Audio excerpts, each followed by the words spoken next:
هذه إذاعة إرنا. الأنباء إليكمها سيداتي سادتي من إرنا الدولية. مقدمة النشرة: سلطات مالطا تسمح بالرسوم على ساحلها لقارب كان يحمل على متنه 95 مهاجرا وطالب لجوء. تقديم مساعدات طبية ومواد غذائية للإريتريين المتواجدين بمعسكر عسعيتا في إثيوبيا. انطلاق حملات التبرع لصالح سد النهضة داخل إثيوبيا وخارجها، والأرقام الأولى تشير إلى جمع أكثر من 3 مليارات دولار ومقتل 18 مدنيا بهجوم لبوكو حرام. إذاعة إرنا، صوت مستقل لإريتريا.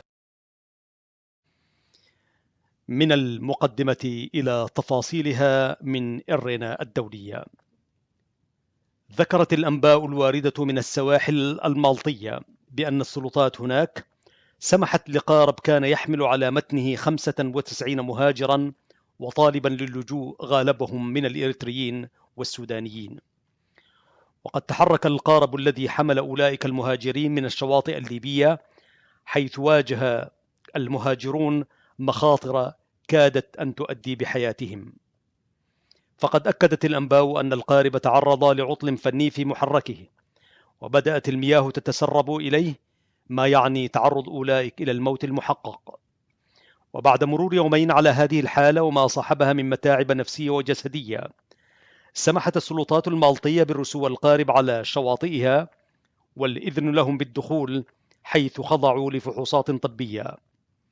وذكرت الأنباء الواردة من هناك بأن نتائج الفحوصات الطبية أظهرت إصابة 65 منهم بفيروس كورونا، وتم نقلهم إلى أماكن خاصة.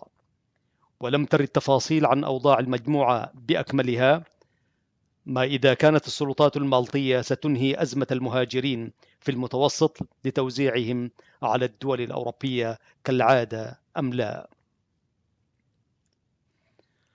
قامت حركة كفاية في الخارج بالتعاون مع الحركة العالمية الإريترية لمكافحة فيروس كورونا، قامتا بتوزيع مواد غذائية وطبية على عدد من الإريتريين المقيمين بمعسكر عسعيتا في إثيوبيا. وقد شملت المواد الغذائية التي تم توزيعها على 500 أسرة تقيم بالمعسكر منذ فترة طويلة، اشتملت على الزيت والأرز والدقيق والسكر، إلى ذلك الكمامات والمنظفات. هذا وأكدت المصادر من هناك بأن عملية التوزيع هذه قد تمت في 25 من الشهر الماضي، حيث تم تجميع الأموال التي وظفت في شراء المواد التي تم توزيعها من قبل الإريتريين المقيمين في الخارج، وزعت بهدف تأهيل الإريتريين المقيمين بالمعسكر وتقديم المساعدات الضرورية لهم، سيما في هذه الأوضاع المعيشية الحرجة. وأكد القائمون على توزيع تلك المواد والمتعاونون في هذا الجانب أنهم على استعداد تام لتقديم ما يمكن تقديمه والإشراف على عملية التوزيع، سيما وأن هناك حماس من قبل الإريتريين المقيمين بالخارج لمساعدة إخوتهم في معسكرات إثيوبيا، مؤكدين أن هذا السلوك يتطابق تماما مع العادات والتقاليد الحميدة لشعبنا وروح التعاون النبيل.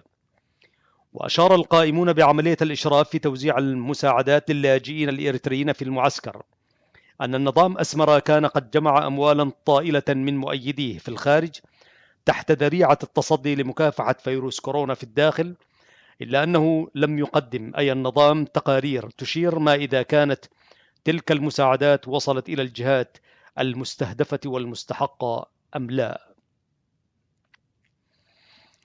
انطلقت داخل إثيوبيا وخارجها حملة تبرعات للمرة الثانية لصالح سد النهضة، حيث بلغت التبرعات عبر السندات والهبات أكثر من 3 مليارات و700 مليون دولار أمريكي. وذكرت قناة الجزيرة في نشرة سابقة لها أن مظاهرات خرجت في جميع مدن إثيوبيا احتفالا بتدشين الحملة الشعبية لسد النهضة وجمع التبرعات لدعمه وكذلك جمع الهبات.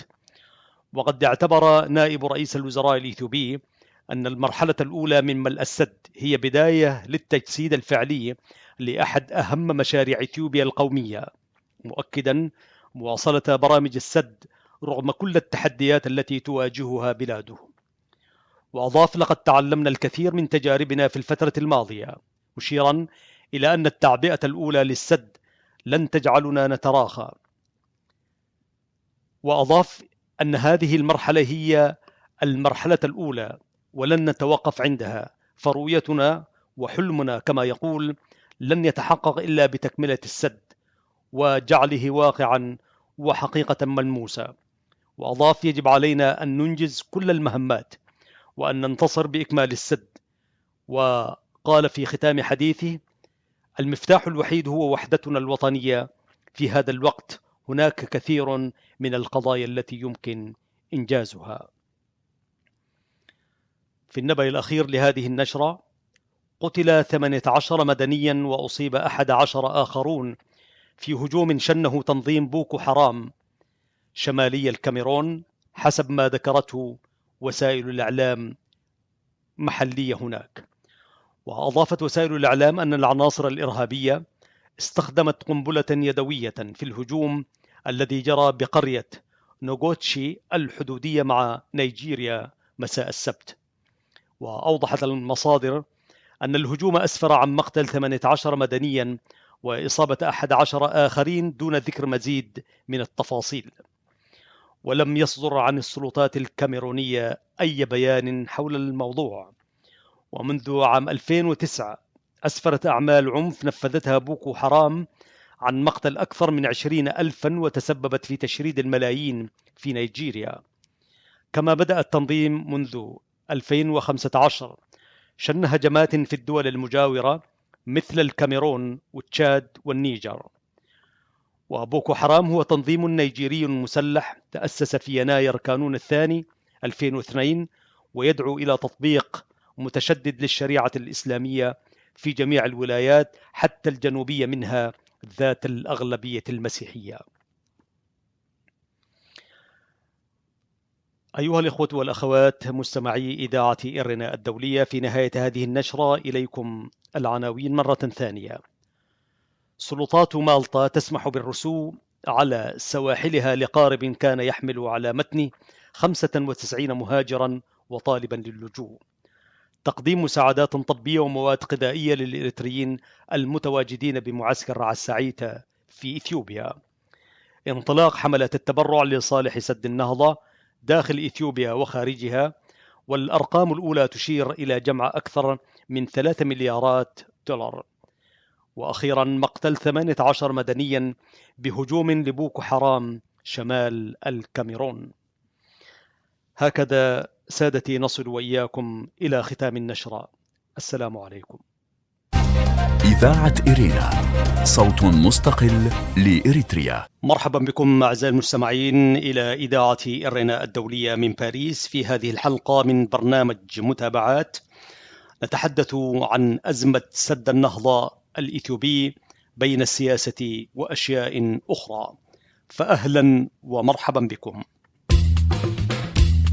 هذه إذاعة إرنا. أعزائي المستمعين، لا يزال ملف سد النهضة هو حديث الإعلام العالمي والإقليمي منذ فترة طويلة. فالأخبار التي نشرت في الآونة الأخيرة كانت تشير إلى أن مصر وإثيوبيا والسودان اتفقوا على وضع اللمسات النهائية على اتفاق لملء وتشغيل سد النهضة الإثيوبي، ذلك عقب قمة طارئة لزعماء الدول الثلاث لعب فيها الاتحاد الإفريقي دور الوسيط. وقد اجتمعت الفرق الفنية للدول الثلاث في منتصف يونيو الماضي في محاولة للتوصل إلى اتفاق شامل، ولكن المحادثات اختتمت دون اتفاق بشأن العديد من القضايا الرئيسية، من بينها بروتوكولات ملزمة قانونا للحد من الجفاف وآلية لحل النزاعات. وتصاعدت التوترات بين القاهرة وأديس أبابا منذ عام 2011 عندما أعلنت إثيوبيا عن خطط لبناء السد الضخم تمنحها دفعة قوية لتوليد الكهرباء للاستهلاك المحلي والتصدير، ولكن على حساب مخاوف مصر بشأن ندرة المياه.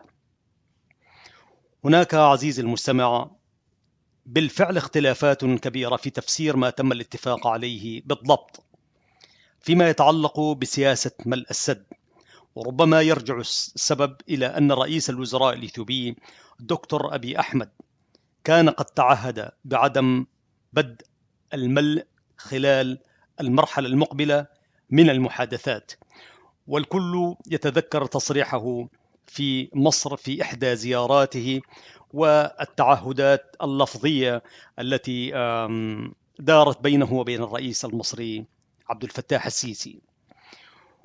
ويبدو أن مصر والسودان تمسكتا بهاتين النقطتين هذه وغيرها على أن يتم التوصل إلى اتفاق في جولة المحادثات التي عقدت أكثر من مرة، وأن إثيوبيا تعهدت بعدم الملء خلال تلك الفترة. وأخيرا نطالع في الأخبار والمتابعات بين العواصم الثلاث القاهرة، الخرطوم، أديس أبابا.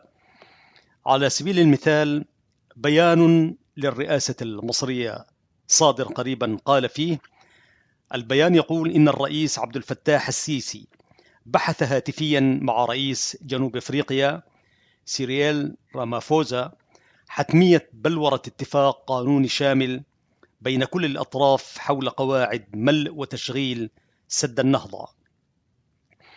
وأضاف البيان أن المباحثات تناولت تطورات الموقف الحالي لملف سد النهضة والمفاوضات الثلاث بين القاهرة والخرطوم وأديس أبابا التي تمت مؤخرا تحت رعاية الاتحاد الإفريقي وبحضور مراقبين دوليين.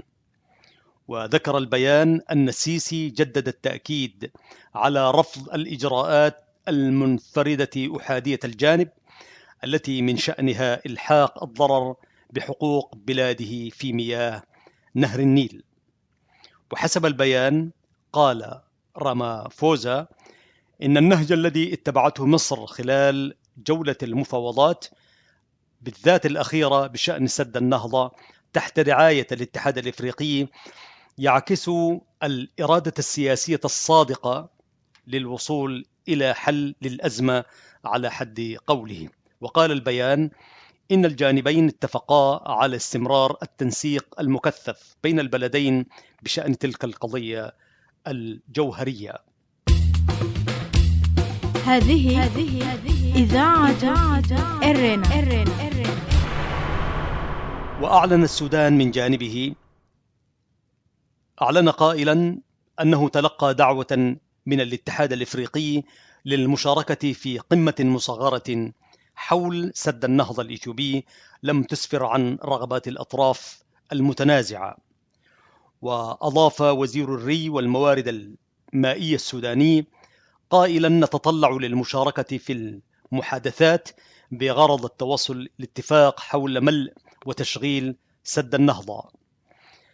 تلتها تراجعات إثيوبية خاصة ما يتعلق بتصريح لوزير الري الإثيوبي نقله التلفزيون الرسمي أعلن فيه بدء ملء سد النهضة.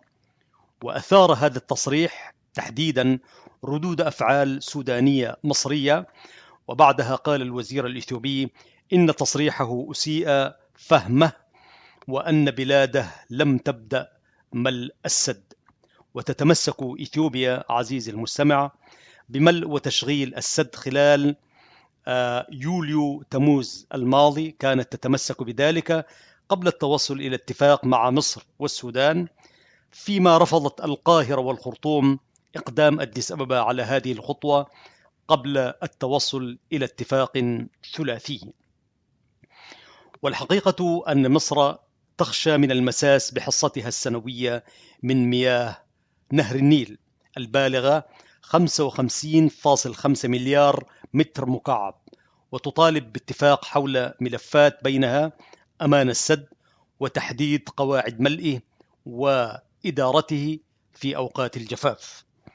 فيما تقول أديس أبابا إنها لا تستهدف الإضرار بمصالح مصر والسودان، وأن الهدف من بناء السد هو توليد الكهرباء وتحقيق التنمية في عموم إثيوبيا. وانتهت المحادثات أو واحدة من تلك المباحثات التي جرت خلال الفترة الماضية برعاية الاتحاد الإفريقي وحضور مراقبين أفارقة وأوروبيين وأمريكيين دون تحقيق تقدم يذكر في مفاوضات ملء وتشغيل سد النهضة الإثيوبي.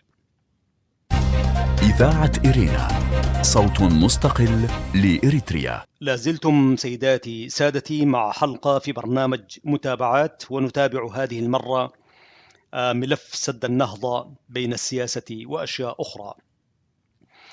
إلحاقا بالمحادثات والتراجعات بين العواصم الثلاث بشأن السد، تشغيله، ملئه وما إلى ذلك، تلتها انتقادات مصرية سودانية لإثيوبيا ولقاء جديد بشأن سد النهضة، حيث قال وزير الري والموارد المائية السوداني إن اجتماعا جديدا تحت رعاية الاتحاد الإفريقي مخصص لسد النهضة الذي تبنيه إثيوبيا على نهر النيل سيعقد أو كان مقررا له أن يعقد في 3 أغسطس الجاري. وأوضح معاليه دون مزيد من التفاصيل إن الاجتماع الذي سيجمع بين إثيوبيا والسودان ومصر برئاسة جنوب أفريقيا سيخصص لقضايا الخلاف العالقة وما أكثرها، وأحيانا قد لا تكون معروفة وواضحة حتى لوفود الدول الثلاث التي تشارك في هذا الاجتماع أو غيره.